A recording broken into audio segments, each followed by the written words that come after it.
Gereja Protestan Maluku anggota Bini Asisten Barat Utara Jemaat Utara Kota nomor 13 garing KTU data JLK garing WJ garing 03 garing 2026. Majelis Jemaat GP Utara Kota menyampaikan selamat pagi dan selamat datang bagi jemaat. Teristimewa kepada saudara-saudari yang baru pertama kali mengambil bagian dalam persekutuan jemaat di saat ini. Selanjutnya, Majelis Jemaat meminta perhatian jemaat terhadap penyampaian kata jemaat sebagai berikut. Demikianlah warta jemaat. Majelis Jemaat mengucapkan terima kasih dan selamat beribadah. Tuhan Yesus memberkati kita dalam ibadah ini. Majelis Jemaat GP Barat Kota Pendeta Victor Pati Ketua, Penanggung Yohanes Ketetes Sekretaris.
Di saat ini kita akan membaca firman Tuhan yang terambil dalam Kitab Kudus Perjanjian Baru, yakni Markus 11 ayat 8 hingga berakhir kepada ayatnya yang ke-11, yang berbunyi demikian. Banyak orang yang menempatkan pakaiannya di dalam, ada pula yang menyebarkan ranting-ranting hijau yang mereka ambil dari ladang. Orang-orang yang berjalan di depan dan mereka yang mengikuti dari belakang berseru, Hosana, diberkatilah Dia yang datang dalam nama Tuhan, diberkatilah kerajaan yang datang, kerajaan Bapa kita Daud. Hosana di tempat yang maha tinggi. Sesampainya di Yerusalem, Ia masuk ke bait Allah. Di sana Ia meninjau semuanya. Tetapi sebab hari sudah hampir malam, Ia keluar ke Betania bersama dengan 12 murid.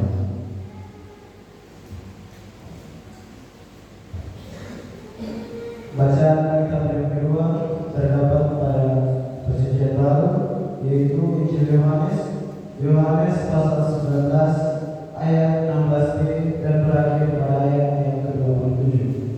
Dengan topik pembacaan Yesus disalibkan. Mereka mengambil Yesus sambil memikul salibnya. Ia pergi keluar ke tempat yang bernama tempat tengkorak, yang dalam bahasa Ibrani disebut Golgota. Di situ mereka menyalibkan dia. Bersama dia disalibkan juga dua orang lain, sebelah menyebelah, sedangkan Yesus di tengah. Pilatus menyuruh memasang juga tulisan di atas kayu salib itu, bunyinya, Yesus orang Nazaret, Raja orang Yahudi. Banyak orang Yahudi yang membaca tulisan itu, sebab tempat Yesus disalibkan terletak dekat kota, dan kata-kata itu tertulis dalam bahasa Ibrani, bahasa Latin, dan bahasa Yunani. Lalu kata imam-imam kepala kepada orang yang ini, kepada Pilatus, jangan engkau menulis Raja orang Yahudi, melainkan ia mengatakan, akulah Raja orang Yahudi. Jawab Pilatus, apa yang tertulis tetap tertulis. Sesudah prajurit-prajurit itu menyalibkan Yesus, mereka mengambil pakaiannya, lalu membuatnya menjadi 4 bagian, untuk tiap-tiap prajurit 1 bagian, dan jubahnya juga mereka ambil. Jubah itu tidak ada jahitan, ditenun dari atas ke bawah. Karena itu mereka berkata seorang kepada yang lain, janganlah kita memotong-potongnya, tetapi marilah kita membuang budi untuk menentukan siapa yang mendapatkannya. Demikianlah supaya digenapi yang tertulis dalam kitab suci. Mereka membagi pakaianku di antara mereka, dan mereka membuangku di atas jubahku. Semua itu telah dilakukan prajurit-prajurit itu. Dengan salib Yesus berdiri ibunya dan saudara ibunya, Maria istri Klopas dan Maria Magdalena. Ketika Yesus melihat ibunya dan murid yang dikasihinya di sampingnya, berkatalah ia kepada ibunya, Ibu, inilah anakmu. Kemudian katanya kepada muridnya, inilah ibumu. Sejak saat itu, murid itu menerima dia di dalam rumahnya. Demikianlah firman Tuhan.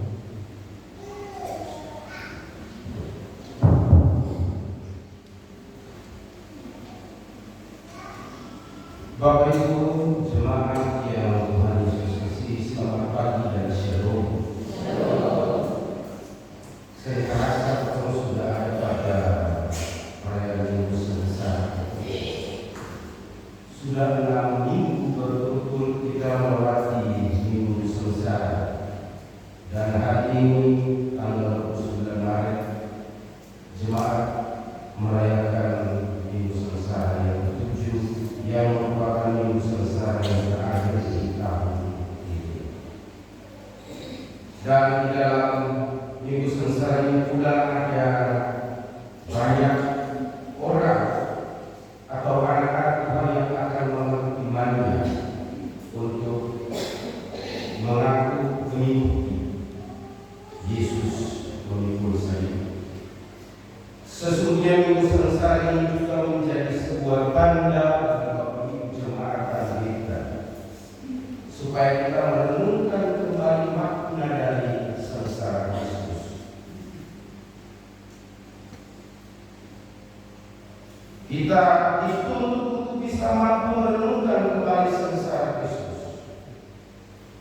Banyak orang tahu bahwa Minggu Sengsara adalah hari pada memperingati akan sengsara Yesus sebelum Dia disalibkan dan mati. Tetapi terkadang makna itu kadang-kadang kosong di setiap orang. Dan mereka terus menyuarakan tentang kesengsaraan Kristus, bahwa sesungguhnya kesengsaraan Kristus adalah tanda yang menuntut kita supaya kita merenungkan bahwa sengsara Yesus demi keselamatan kita sebagai umat manusia yang seringkali ada dalam berbagai macam kesalahan dan dosa. Hal mengikut Yesus juga bukan seolah-olah bahwa kita akan hidup senang dan berbahagia. Tetapi sesungguhnya ketika kita mengikuti Yesus, kita harus bisa menderita seperti Yesus.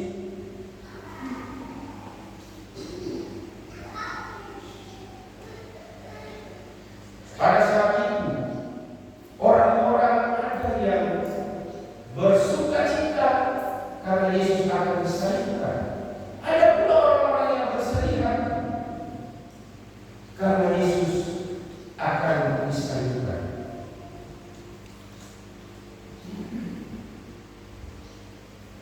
Bapak Ibu, kita tahu sendiri bahwa penyaliban Kristus adalah tanda bahwa kasih Allah tidak berkesudahan. Penyaliban Yesus adalah tanda di mana Allah selalu menyertai dan memberkati kehidupan umatnya. Dan penyaliban Yesus sendiri supaya kita tahu bahwa Dia mati karena dosa-dosa kita. Itu tanda bahwa Allah menyertai. Penyertaan Allah tidak pernah berkesudahan. Dalam pembacaan kita di saat ini ada dua pembacaan yang kita dengarkan bersama dari kitab Markus dan Yohanes yang mengatakan bahwa ketika Yesus akan ada dalam kesengsaraan dan penyaliban, penyiksaan dan kematiannya, ada orang yang menyambutnya dengan sukacita, ada yang menyebutnya raja, ada yang mengagungkan Dia karena Dia adalah orang yang sangat mengasihi, orang yang baik terhadap banyak orang. Yesus mempunyai pengaruh yang besar pada saat itu, sehingga ada banyak orang yang ingin menghormatinya.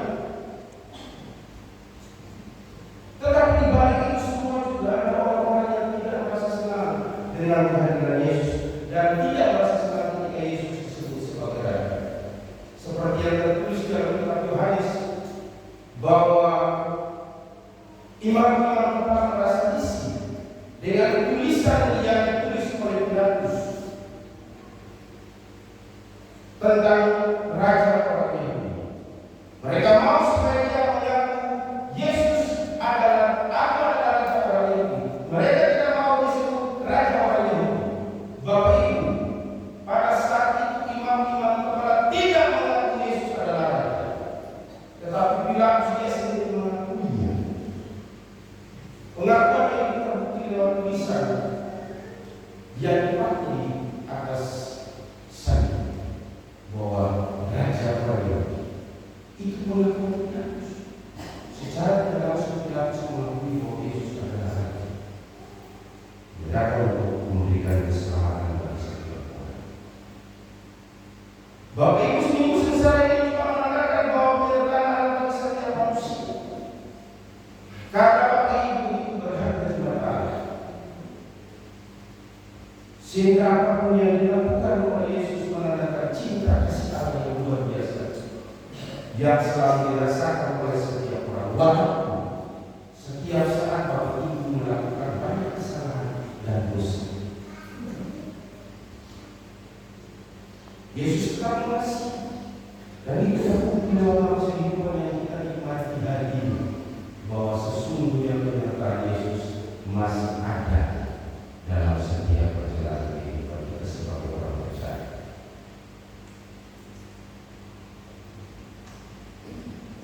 Selama minggu sengsara ini, apakah yang kita lakukan dan kita dapati dari peringatan minggu sengsara? Itu menjadi pertanyaan yang harus kita jawab secara pribadi. Saya perlu jawab seperti orang dari Al-Qur'an, pulang dan renungkan kembali. Apa yang kita dapati di minggu sengsara ini? Apa yang sudah kita lakukan di minggu sengsara ini? Apakah kita sudah hidup mengasihi? Apakah kita sudah hidup baik terhadap orang lain? Itu menjadi tuntutan bagi kita untuk melakukannya.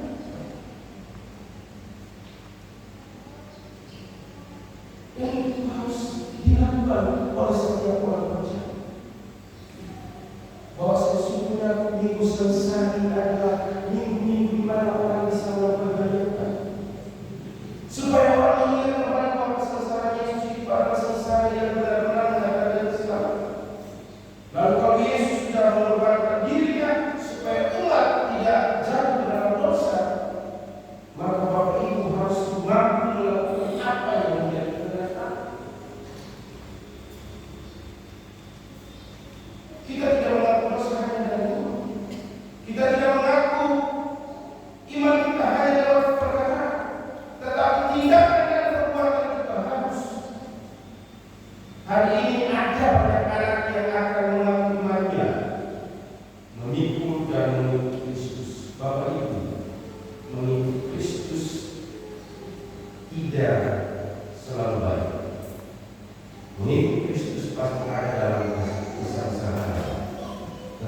bukan berarti Allah akan menyediakan sengsara itu sampai seterusnya dan selamanya. Bapak Ibu akan merasakan kebaikan-kebaikan yang luar biasa dalam perjalanan kehidupan. Kita harus mampu melakukan apa yang Allah kehendaki lewat perbuatan-perbuatan yang baik dan perkataan-perkataan yang baik. Pada tanggal 3 nanti Bapak Ibu akan ada dalam makan dan minum antara roti dan anggur perjamuan yang melambangkan tubuh dan darah Kristus. Yesus bilang, mencari peringatan pada aku. Itu yang perlu kita lakukan. Bukan cuma Bapak Ibu datang makan lalu minum pulang habis. Makan minum pulang lalu merenungkan bahwa kasih Allah sungguh luar biasa. Kasih Allah tidak terpatahkan oleh apapun. Kasih Allah tidak terbantahkan oleh apapun. Karena itu sungguh berarti di mata Allah, sehingga Allah menunjukkan bahwa aku lakukan ikutlah perjalanan dan ikutlah. Berarti Bapak Ibu harus mampu melakukan sesuatu yang luar biasa di hadapan Allah. Semoga minggu sengsara ini kita belajar untuk bisa hidup lebih baik dan sekarang, supaya kita bisa hidup lebih luar biasa dari sekarang, supaya dapat menghadapi kejahatan. Oleh sebab itu, hiduplah firman Allah dan akan ada keselamatan bagi kita sendiri. Akan ada damai sejahtera dan sukacita bagi setiap orang. Kalau kita belajar menyerahkan diri sepenuhnya, aturan ditentu oleh kuasa Kristus.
botol kita.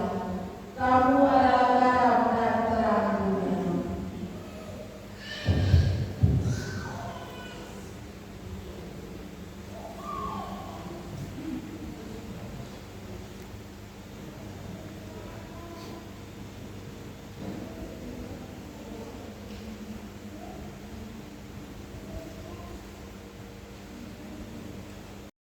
Jemaat yang dikasihi Tuhan, dengan penuh rasa syukur, marilah kita memberikan persembahan syukur kita kepada Tuhan karena Kristus telah mengasihi kita dan telah menyerahkan dirinya untuk kita sebagai persembahan dan korban yang harum bagi Allah.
Mari kita berdoa untuk persembahan syukur kita.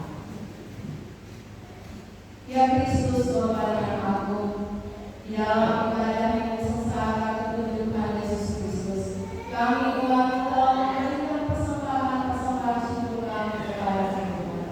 Untuk itu kami minta dengan penuh kerendahan hati, Tuhan terimalah, sucikanlah persembahan kami, agar bisa dipakai menjadi alat pelayanan di dalam jemaat Tuhan. Dan selebihnya akan berbalik menjadi berkat sukacita yang melimpah di tengah-tengah kehidupan kami masing-masing. Di dalam nama Tuhan Yesus kami berdoa. Amin.